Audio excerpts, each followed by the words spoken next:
अब जो प्रसंग चल रहा है कि इस सतनाम के बारे में प्रसंग है, और प्रसंग है कि सदग्रंथ कौन से हैं, सदग्रंथों में को आधार माने तो वो कौन से ग्रंथ है। जैसे श्रीमद् भगवद गीता अध्याय नंबर 16 के श्लोक 23-24 में स्पष्ट कर दिया है कि शास्त्र विधि को त्याग कर जो मनमाना आचरण करते हैं उनकी न तो गति होती है यानी मोक्ष नहीं होता, और न कोई सुख होता है, और न उनकी कोई सिद्धि साधना प्रफुल्लित होती है, कोई सिद्धि प्राप्त होती है। क्योंकि सिद्धि से ही तो हम सतलोक जाएंगे। सिद्धि माने एक ताकत आएगी हमारे अंदर भक्ति से। तो हम पहले इस ताकत को यहीं बर्बाद करते रहे, किसी को आशीर्वाद दे देते, किसी को बद्दुआ दे देते, यहीं पंचर कर लेते थे। अब पंचर नहीं होने देंगे हम इसमें, और उससे कुछ होना ही नहीं। जो शास्त्र भी देता है कि मनमानी बकवाद कर रहे हैं, तो उनमें जो सिद्धि आएगी वो दूसरे टाइप की आएगी, ये ऐसी नहीं आएगी जो हमारे अंदर सिद्धि आएगी। परमात्मा गरीबदास जी ने अपनी वाणी में लिखा कि शब्द महल में सिद्धि 24 हंस बिछोड़े विश्व बीसा। यानी हमारा जो मंत्र है इसमें 24 सिद्धियां आ जाएंगी, लेकिन इन सिद्धियों को तुम प्रयोग ना करना, ना तो बात बिगड़ जाएगी। वो कौन कौन सी सिद्धियां हैं वो दिखाते हैं आपको गरीबदास जी की वाणी में। शब्द महल में सिद्ध 24 हंस बिछोड़े विश्व बीसा। कि जो मंत्र हमने आपको दिया है ये सतनाम और प्रथम मंत्र, इसमें 24 सिद्धियां आपको प्राप्त हो जाएंगी। और जितने आज तक अन्य जितने भी सिद्ध हुए हैं, जैसे इनमें अष्ट सिद्धि ही इनके पास है, 8 सिद्धि होती है इनके पास, और इन 8 सिद्धियों में से किसी को 1 प्राप्त होगी, किसी को 2 प्राप्त होगी। इसी में हल्दी की गांठ पाकर पंसारी बन गई है, और हमने ये महापुरुष मान लिए। सिद्धि क्या चीज है? सिद्धि इतना काम है जैसे चींटी होती है, चींटी कीड़ी। वर्षा के दिनों में आप देखते हो कुछ तो चींटी होती है पंखों वाली। तो पंखों वाली जो चींटी होती है वो अन्य चींटियों से सुपीरियर मानी जाती है उनकी दृष्टि में, कि ये आकाश में उड़ जाती हैं। ओहो, ये तो पता नहीं के बन गई। और जब वर्षा का महीना आता है, सावन के महीने में ये बाहर निकलते हैं, गर्मी अंदर गर्मी हो जाती है, तो बाहर निकलते ये फिर कहाँ, या तो दीपक पर जल कर मरती है वो उड़ कर जाने वाली, या फिर तब उस बल्लभ के चारों तरफ चक्कर काट काट के वो पंख टूट जाती है, फिर अंत में वो चींटी की चींटी रह जाती है, वो कीड़ा का कीड़ा रह गया, वो पंख सारी जड़गी। तो इसी प्रकार ये सिद्धि जिनके पास प्राप्त है, सतनाम वास्तविक मंत्र था नहीं, और अन्य साधनाओं से ने जो सिद्धियां प्राप्त की, तो उन्होंने यही उनको झाड़ दिया, उनकी पांख सी टूट जाती है। उसके बाद फिर वो जीव के जीव और फिर 83 लाख योनियों में धक्के खाते। अब गरीबदास जी क्या बताते हैं? शब्द महल में सिद्धि 24 हंस बिछोड़े विश्व बीसा। एक सिद्धि सुरदेव मिलावे, एक सिद्धि मनोवृत्ति बतावे। एक सिद्धि हो पवन स्वरूपी, एक सिद्धि होवे अनुरूपी। एक सिद्धि निस्वासर जागे, एक सिद्धि सेवक हो आगे। एक सिद्धि सुरगापुर धावे, एक सिद्धि जो सब घट छावे। एक सिद्धि सब सागर पीवे, एक सिद्धि जो वो युग जीवे। एक सिद्धि जो उड़े आकाशा, एक सिद्धि परलोक कह बासा। एक सिद्धि तन कष्ट तन जारा, एक सिद्धि जो हंस नियारा। एक सिद्धि जल डूब न जाई, एक सिद्धि जल पैर न लाई। एक सिद्धि बहु चोले धारे, एक सिद्धि नीतत विचारे। एक सिद्धि पांचों तत नीरम, एक सिद्धि जो बजर शरीरम। एक सिद्धि पीवे ना खाई, एक सिद्धि जो गुप्त छिपाई। एक सिद्धि ब्रह्मांड चलावे, एक सिद्धि सब नाद मिलावे।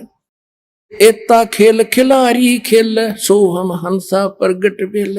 24 को ना दिल चावे, सो हंसा शब्द अतीत कहावे।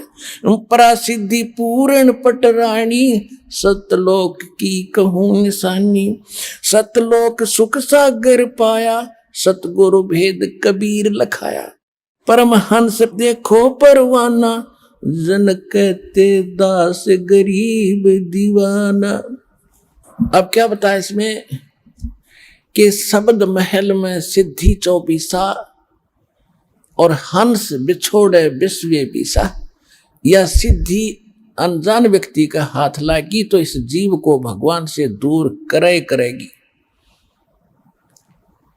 और जब आप और इस शब्द महल में, इस मंत्र में आप में 24 सिद्धि आ जाएंगी, लेकिन इनका दुरुपयोग शुरू कर दिया तो आपका पंचर हो जाएगा, आपकी पूंजी खत्म हो जाएगी, यहीं रह जाओगे। ना किसी को दुआ दो, ना किसी को बद दुआ दो, ना किसी को आशीर्वाद दो, किसी के सिर पे हाथ ना रखना, आशीर्वाद भरा। वैसे किसी के सिर में कष्ट है, मालिश कर दो खूब, कोई बात नहीं।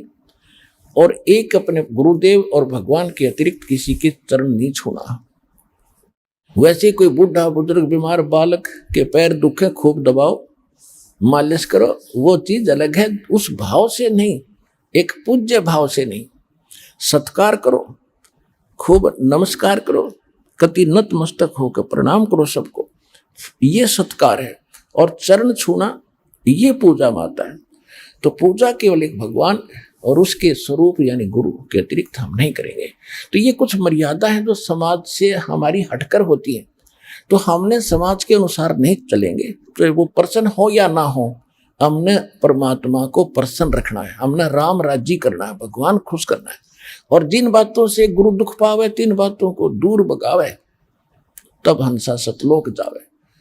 तो इस तरह की कुछ है, ना किसी को बद्दुआ देना, ये भी हमारी हानि होती है, और ना किसी को दुआ देना, किसी को आशीर्वाद भी नहीं देना, तेरे न्यू हो जाएगा, फलाना हो जाएगा, ठीक हो जाएगा, ऐसा खुश रहो, ये नहीं बोलना।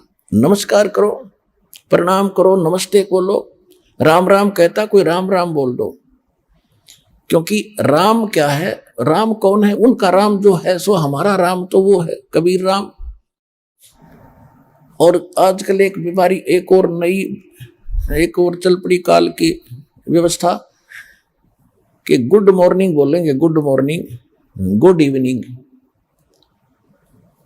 बता, ये नहीं बोलना हमने, ना गुड इवनिंग कहना, ना गुड मॉर्निंग और ना गुड आफ्टरनून। हम या तो सिंपल कह दो, वो कहता गुड मॉर्निंग, वो कह दो जी मॉर्निंग मॉर्निंग, और या बोल दो गॉड मॉर्निंग, गुड छोड़ के गॉड बोल दो, गॉड मॉर्निंग, गॉड मॉर्निंग।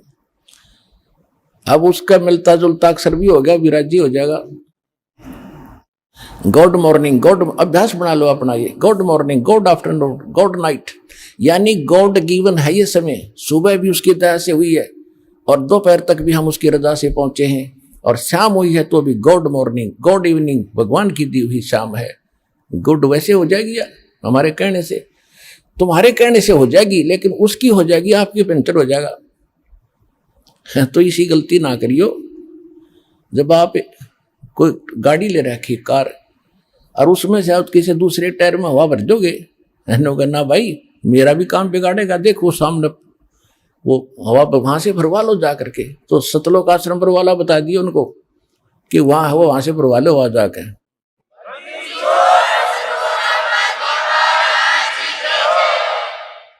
तो इसमें क्या बताया है कि शब्द महल में सिद्ध 24 और हंस बिछोड़े विश्व बीसा। हमारे इस मंत्र में 24 सिद्धि आ जाएंगी। अब जैसे इनमें एक एक दो दो सिद्धि थी, उस समय ये पता नहीं हमारे लिए आज अलग भगवान बन गए थे। ये ऋषि में ऋषि क्या बताया, एक सिद्धि सुरदेव मिलावे, एक सिद्धि मनवृत्ति बतावे, एक सिद्धि हो पवन स्वरूपी, एक सिद्धि हो वे अनुरूपी, एक सिद्धि निस्वासर जागे, एक सिद्धि सेवक हो आगे। अब देखो, एक सिद्धि निस्वासर जागे, दिन रात जागे, यह सिद्धि होगी। दिन रात उसको नींद नहीं आती, बैठा रहता है। आदरणीय गीसा दास साहिब जी, गांव खेखड़ा, जिला बागपत हो गया, पहले मेरठ था।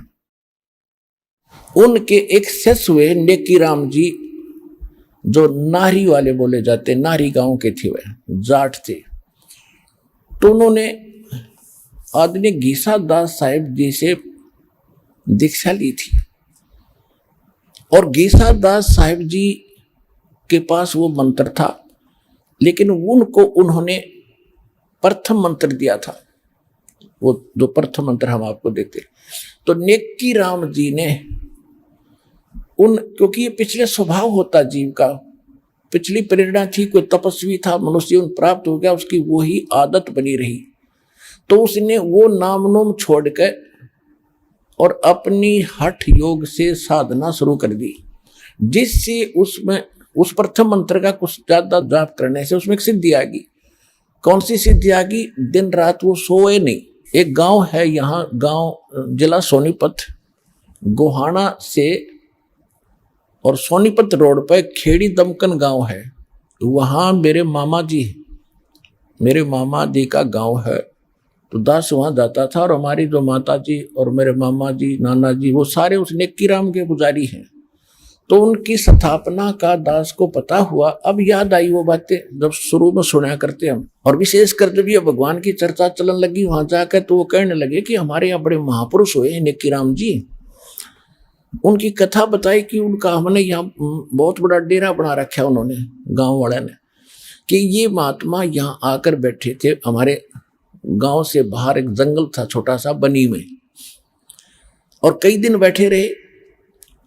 तो लोग गांव से इनका भोजन ले जाने लगे, श्रद्धालु पहुंच जाते हैं। तो एक ने बताया कि हमने इस महापुरुष को सोता नहीं देखे कभी, सारे दिन रात जागता रहता, बैठा रहता है या घूमता रहता है। तो कईयों ने छुप छुप कर देखा, 10 दिन हो गए, 15 दिन हो गए, महीना हो गया, कि भी सोता ही नहीं कभी भी। अल इससे बात पर वो भगवान बना लिया, उसका आश्रम गाड़ दिया, उसकी पूजा शुरू हो गई, और सारे चौड़ चपट। अब पता चला उनके ज्ञान भी नहीं था, वो तो गीसा दास जी से विरोधी भी हो गए थे। लास्ट में एक कथा सुनाया करते, गीसा पंथी बताया करते थे कि उन्होंने एक अभिमान का वचन बोल दिया था नेकी राम जी। तो कहने का भाव ये है कि एक सिद्धि निस्वासर जागे, इस मंत्रों में आपके ये ऐसी सिद्धि आ जाएंगी। तो उस समय वो संत पा किया। अब जितने भी नेकी राम जी के जो अनुयायी हैं, ये सारे ये डले ढो हठ योग करते हैं।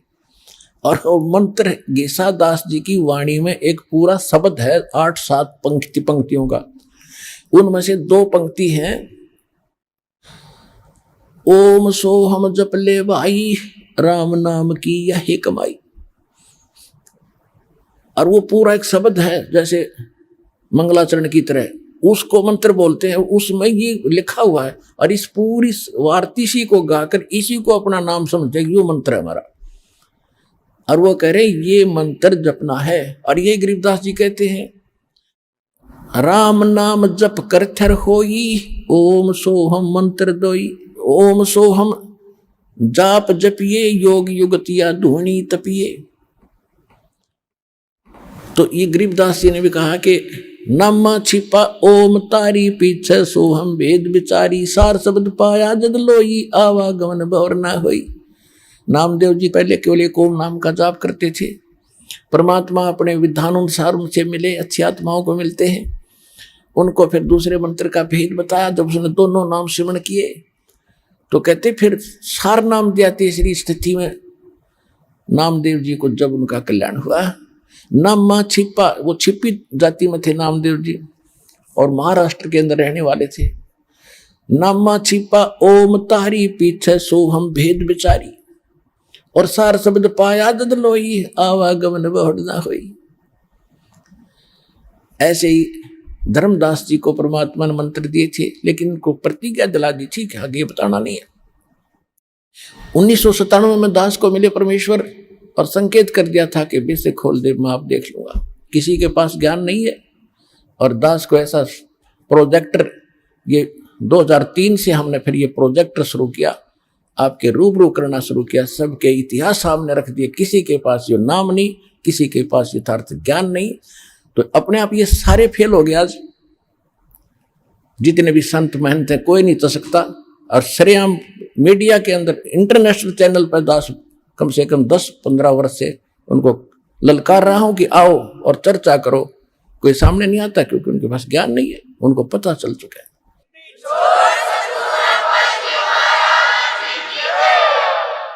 और ये भोले श्रद्धालु उनको भगवान माने बैठे, नकलियों को संत मान रहे हैं।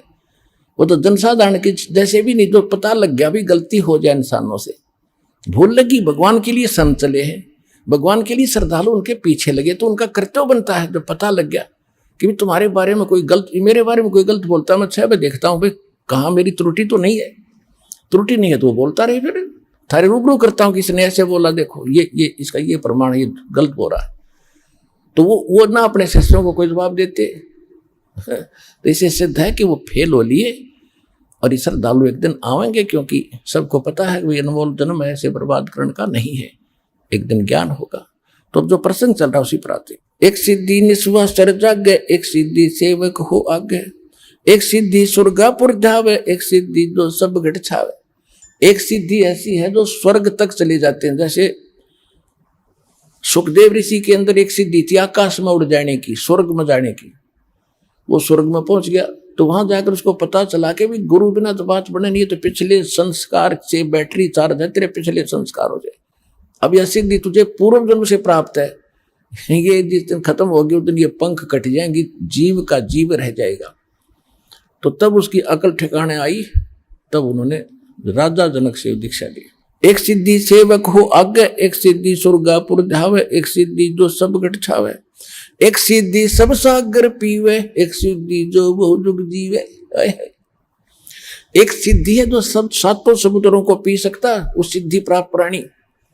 जैसे अगस्त ऋषि ने 7 समुद्रों को एक ही घूंट में पी लिया था। अब क्या हो गया, उसके कारण कितना प्रसिद्ध हो गया, सभी देवताओं ने, ऋषियों ने हाथ जोड़े, प्रार्थना की, महाराज यह तो बात बिगड़ जाएगी, यहाँ का वातावरण नष्ट हो जाएगा, सब पाप लग जाएगा। तब प्रार्थना करने से वापस छोड़ दी, फिर समुद्र भर गए, तो क्या हो गया, मुक्त। और परमात्मा ने सारे न समेटेगा जब इकट्ठी कर दिया सेकंड में।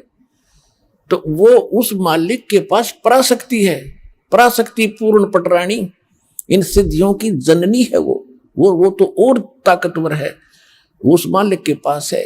और सतलोक की कहूं निशानी, गरीबदास जी कह रहे।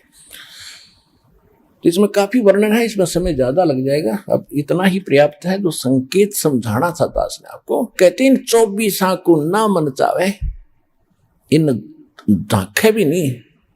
देखो पुण्यात्माओं, जैसे बहुत से भगत देखे, उनकी प्रार्थनाएं भी आती हैं, और वैसे भी मिलते समय भी कहते हैं जी मैंने गलती कर दी। अपने अभी बता रही थी एक बहन कि मैंने अपनी भाई के नाम ले रखा था, उसने, मैंने उसको कह दिया कि तू ठीक हो जा, तेरी बीमारी मेरा लग जा। वह ठीक होगी, मेरा लगी, हम फिर ये पंगा क्यों मोल लो तुम। तो कहने का भाव ये है, ये गलतियां करनी छोड़ दो, दिक्कत हो जाएगी, क्योंकि भक्ति करो तो ढंग से करो। अब इसको तो हम इतना सस्ता मान रहे हैं, इब तू अपनी भतीजी ने दे देना 20 लाख रुपये, दे के दिखा, चोरने भी ना दे, और दे तो वही वापस दे दिए मेरे। उस धन का आपको पता है, इस धन का आपको पता ही नहीं कितना कीमत आपको कहाँ आवश्यकता पड़ेगी। तो इसलिए ये सारा कुछ ज्ञान देकर आपको सतर्क किया जा रहा है कि कहाँ आप फाउल होते हैं, कहाँ आप मार खाते हैं, और कौन सा धन कितना कीमती आपका है, और इसको आपने कैसे सुरक्षित रखना है ताकि मोक्ष आपको प्राप्त हो सके। आज का जो प्रसंग चल रहा था वहां तो स्टार्ट भी नहीं हो पाया था। आज का सत्संग प्रारंभ यहां से हुआ था कि परमात्मा पाने के लिए हमने अपने सदग्रंथों को ही आधार बनाना है। और सदग्रंथ कौन से हैं? श्रीमद् भगवत गीता और पवित्र चारों वेद, और जो ज्ञान परमात्मा स्वयं आकर अपने मुख कमल से बोलता है। श्रीमद् भगवत गीता अध्याय नंबर 4 के श्लोक नंबर 32 में कहा है कि इन यज्ञ धार्मिक अनुष्ठानों की विस्तार के साथ जो जानकारी, यज्ञों की, यज्ञ माने धार्मिक अनुष्ठानों की विस्तार के साथ जानकारी सच्चिदानंद घन ब्रह्म के मुख कमल से बोली हुई वाणी में, सच्चिदानंद घन ब्रह्म की वाणी में कही गई है विस्तार के साथ। और उसको जानने के बाद सभी कर्मों से मुक्त हो जाएगा। उसको तत्व ज्ञान कहते हैं, जो भगवान स्वयं आकर बताते। चौथे अध्याय के 34वें श्लोक में कहा कि उस तत्व ज्ञान को जो सच्चिदानंद घन पूर्ण परमात्मा स्वयं आकर बताता है, उसको तू किसी तत्वदर्शी संत के पास जाकर समझ, उनको दंडवत प्रणाम करने से। केवल वही संत एक दंडवत प्रणाम का अधिकारी बताया है गीता में कि जो तत्वदर्शी है। अन्यथा अपने विषय में गीता ज्ञानदाता 18वें अध्याय के 65वें श्लोक में कहता, मुझे नमस्कार कर, मेरा भगत बन, मेरी भक्ति करेगा तो मुझे ही प्राप्त होगा। और तत्वदर्शी संत के लिए कहा कि उसको दंडवत प्रणाम करने से और कपट छोड़कर सरलता पूर्वक प्रसन्न करने से वो तत्वदर्शी संत तुझे उस परमात्म तत्व का यानी तत्व ज्ञान का ज्ञान कराएंगे। तो वो तत्व ज्ञान जिससे मोक्ष होगा वो कंप्लीट कोर्स है। और श्रीमद् भगवद गीता और पवित्र वेद, पवित्र कुरान, पवित्र पुराण, ये पवित्र बाइबल, ये इनकम्प्लीट नॉलेज है। Complete knowledge God given spiritual knowledge, तत्व ज्ञान, वो उससे मोक्ष होगा। वो असली शास्त्र है और उसमें से वेद भी मेल खाते हैं, गीता भी मेल खाती है। और उनमें जो ज्ञान नहीं है वो ज्ञान भी उसके अंदर है, तत्व ज्ञान के। तो उससे मोक्ष होगा। आज का सत्संग ये था और वो ज्ञान भगवान ही देता है। दूसरा प्रसंग ये चला था कि किसने देखा भगवान, तो जिन्होंने भगवान देखा उनका आपके सामने इतिहास बताया, पवित्र कथा बताई उनकी कि इन महापुरुषों ने भगवान देखा। और ये जो ज्ञान दास आपको दे रहा है ये गॉड गिवन है। ये किसी डूम भाट के गीत नहीं है कि किसी ने रोजी रोटी के लिए अपना दंत कथा बना के बकवाद कर रखी हो। 1400 एकड़ का जमीन का मालिक था, गरीबदास किसान था, गांव छुड़ानी का, कोई भाट भिखारी नहीं था कि किसी कारण से वैसे ही अपनी रोजी रोटी के लिए इन घटती होगी कहानी। ये गॉड गिवन स्पिरिचुअल नॉलेज है। तो मन को विश्वास दिलाने के लिए इन प्रमाणों की इसलिए आवश्यकता है ताकि आपको दृढ़ता आवे और भगवान के मार्ग पर आप दृढ़ रहो, आपका मोक्ष हो जाए। तो वो ज्ञान इस दास के पास प्राप्त है, इस विश्व में किसी के पास नहीं है। अपना कल्याण करो।